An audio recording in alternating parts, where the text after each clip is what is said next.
Trae Young is simply an offensive magician, and that was on display like no other than in the 2021 NBA playoffs, where he put the league on notice on how cold Ice Trae really is. Well, that was the case until Miami turned up the heat on him in the 2022 NBA playoffs, shining the light on a glaring weakness in the Hawks' game plan. That is too relying on Trae, and that he needs some help, some all-star level help. And Atlanta went out and got that in Dejounte Murray. Now that Trae has an all-star caliber teammate by his side, Atlanta is hoping that this could be the start of them soaring back towards the top of the Eastern Conference and battle with the best.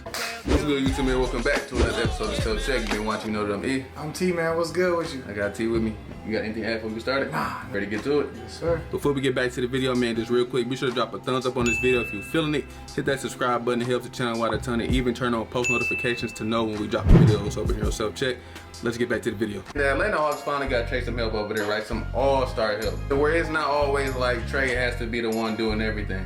When they played the Knicks, right? They played Philly and then they played Milwaukee. You go all the way to the Eastern Conference Finals. This season, I ran up into Miami. They shut Trae down and I was out in the first round. Like Reggie Bullock was the main person for the Knicks guarding Trae. Obviously, Trae gonna have his way over there. As we've seen, Trae averaged like 29 in almost every series he played in. Right. Over here against the Heat, Trae averaged like, I think like 13, 14 points. Whether they was able to put PJ on that or Jimmy on that, or just kind of be able to get physical with him and kind of trap him, just like they just was able to throw so many different things at him where they was kind of able to just cut off Trae. That means no lives for Collins. Collins just came right back off the injury. Clint Capela was out that series. Right. That means no threes for Red Velvet. They start putting the ball in Red Velvet hand. Red Velvet kind of just dribbling around like, oh shit.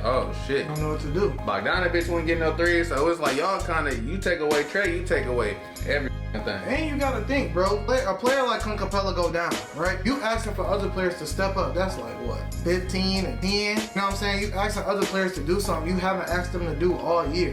Which, yes, you get paid millions to do what you do, but still, bro, when you haven't been in that position all year and something like that happens, yes, you should be ready, but it's still a lot. But it's not even that. Trae's main thing is pick and roll. Bro, yes. So if you take away the main guy who he pick and rolls with, that's like the main play, how we get our bread and butter, gone out the window. They was able to shut him down. Like you said, you cut the head of the snake, you kind of cancel everything else. I feel like the pieces on the team, Trae doesn't have that person on his team where you can take the attention away from him. So everybody is like tuned into him. How the Atlanta offense works is through him. Everything Trae or nothing Trae. Yes. And I feel like them bringing in Dejounte will have him off ball, which can help his game. Honestly, me as a Trae fan, I would rather see him with the ball in his hands. It's not like he don't down people up. He averaged what, like 9 assists, almost 10 assists, 2 years straight, like 20 something points. Like, bro, I want the ball in his hands. I don't think this Dejounte merge is that great for them, but I think it brings in somewhat of help for him to where like they got somebody else who can have the ball in their hands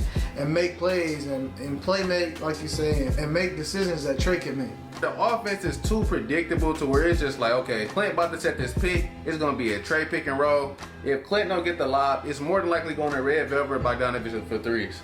Now that you kind of got Dejounte over there, Dejounte can really score that big. Last season, Dejounte averaged 28 and 8, right? I've seen him score on some of the best rim protectors in the league. Like, he can get to the cup and still finish that bitch, whether it be on like Robert Williams or like Gobert. The main thing with Dejounte is just like, okay, if we kind of go back to what we usually do, to where Trae got the ball in his hand, we can't really expect Dejounte to kind of catch and shoot. That's not really him. Now we kind of got to have Trae be the kind of catch and shooting, right, which is not really how kind of Trae get into his rhythm, but they kind of got to figure that thing out. But I think having kind of 2 ball handlers is better than just having one, to where we already know everything about to run through Trae. Or to where you can sit Trae on the bench and know that your offense can still function, rather than Trae going on the bench and y'all up on the team 15 points, Trae on the bench, and now they back in the game, and now you got to get Trae up off the bench early because, you know, a team coming back or whatever the case may be. But which in that case is good, but I feel like Trae needed something else. I think that they missing some other pieces that they just need. I'm not sure. Maybe Clint being like, when Clint come back, maybe I'll see like, okay, you know what I'm saying? Because like that's a big part of your team. But I feel like they could have did something else other than Dejounte. I want to talk about Dejounte real quick, and then we'll kind of get to this last little part. Another thing that I think Dejounte brings, okay, so Dejounte led the league in steals, right? Leading the league in steals can kind of be iffy. Because, okay, like Allen Iverson, we already know Allen Iverson wasn't no defender, but you can play passing lane, and you can lead the league in steals. Steph led the league in steals. If you really watch Dejounte play defense, he really be up on Yeah, you do. So that's kind of somebody else. That's somebody who you didn't really have at first. Like your main defender was like DeAndre Hunter. You can't really have him guard forward. Then if like a guard get hot, now he got to go guard the guard, and then he kind of got to be guarding everybody. Now you can just kind of have DeAndre Hunter stick to forwards. You can have Dejounte stick to guard. He like 6'6", wingspan long as hell. He gonna make it tough on whoever other guard who y'all didn't have somebody. Right. Red Velvet not about to guard the other guard. Trae not about to guard the other guard. Now you got a guard who can kind of play defense. This is true. So, okay, so where the offense might be a little iffy, if Dejounte can kind of bring what he brings defensively to the team, he kind of cut off the other guard who kind of like maybe doing whatever on the other team. Maybe that helps you that way. If we don't really know how the offense really gonna work straight off the rip. But DeAndre a buck, so if you don't have to guard them guard, and maybe just like you said, sticking them forward, that's more energy for him to kind of do his thing on offense. Yeah, and Dejounte cut back. It's pros and cons, but I still feel as though they could have used somebody better. As we know, every time someone starts talking about breaking up Jalen and Jason, more than likely Jalen gonna be the one on the way out. They saying like somewhere down the line, y'all keep acting like y'all don't value Jalen Brown over there in Boston. Oh, Trae can use Jalen Brown.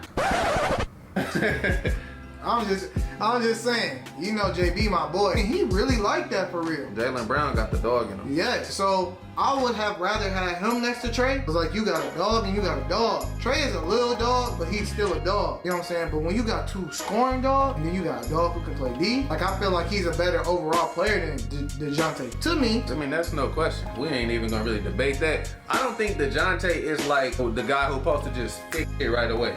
I think it might be like I said, okay, so they trying to get Jalen Brown, it'd be next year.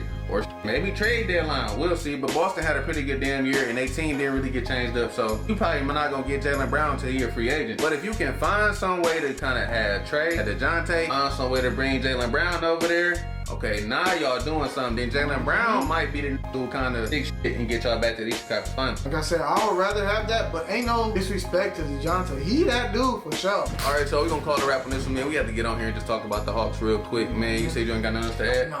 All right, like, comment, subscribe, do all that good stuff, man. Even turn on post notifications so you know when we drop videos over here on Self Check. I'm E. I'm T, man. I got T back. We appreciate all you ghosts rocking out with us. We gonna catch you in the next one. Peace.